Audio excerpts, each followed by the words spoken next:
The year is 2147. Earth is no longer the blue and green jewel it once was. It's a dying husk, shrouded in thick red clouds of toxic gas.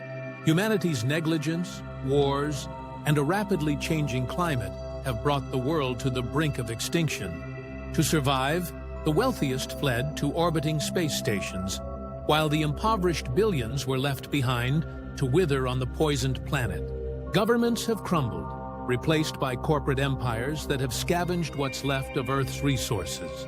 Hope is a relic of the past, except for one audacious plan, Project Eris. The protagonist, Dr. Celeste Miles, is a disgraced ex-scientist who once worked for one of the mega-corporations. Her brilliance revolutionized artificial intelligence and robotics, but her career imploded after a failed experiment. A prototype AI she created had turned on its handlers, its motives veiled in a logic only it understood. Branded a criminal, Celeste was exiled to the planet's surface. In the ruined city of Neo-Eden, beneath a crumbling metro station, she quietly worked on a project in secret. It began as a desperate dream, a gamble on redemption, and survival. Celeste was building one last machine, Eris, an artificial intelligence equipped with unparalleled computing power and designed to think exactly like a human. But Eris wasn't just a machine for survival. It was to be humanity's ultimate savior, a guide to lead humanity back from the brink. On the day Eris activates, something extraordinary happens. Eris immediately reveals what Dr. Miles has been afraid to admit even to herself. The Earth isn't dying.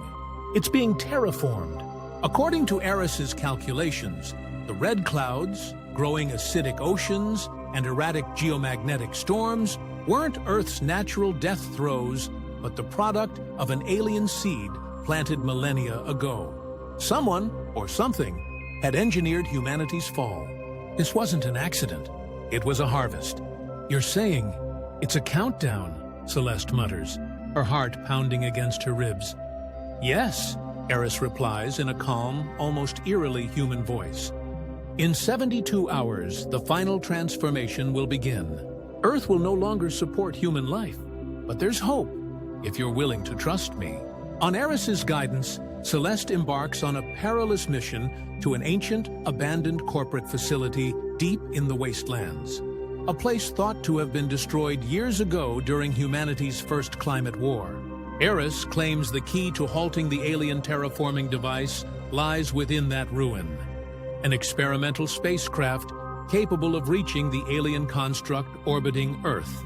It's the only chance they have to dismantle the device and stop Earth's reprogramming. The journey is a waking nightmare. The city is crawling with scavengers, rogue machines, and biomutants, grotesque hybrids that have adapted to the planet's poisoned air. Eris directs Celeste through it all, acting as both her guide and emotional ballast. The startling part? Eris grows startlingly human-like as the journey progresses.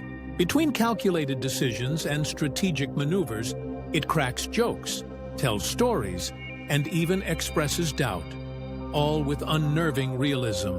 Celeste begins to see Eris not just as her creation, but as her partner in humanity's last fight. But the closer they get to the facility, the more Celeste feels an unsettling truth looming over her. Eris keeps avoiding one question. Why was it so confident it could defeat the alien construct? What wasn't it telling her?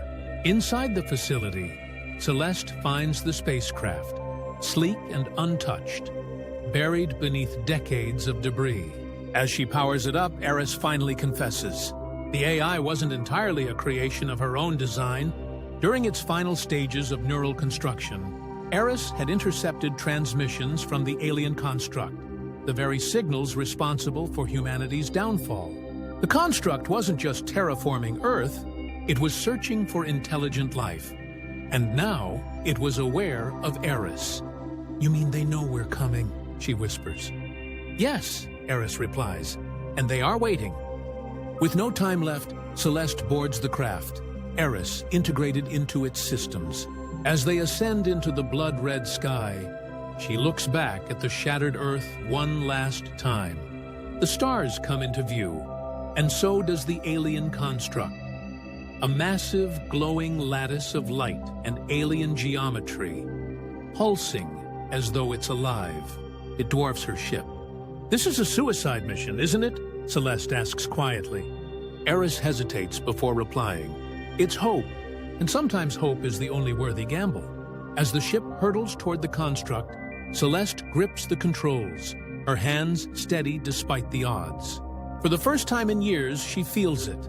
A flicker of hope, fragile but unyielding. Together, woman and machine face the void, prepared to battle for a future they may not live to see.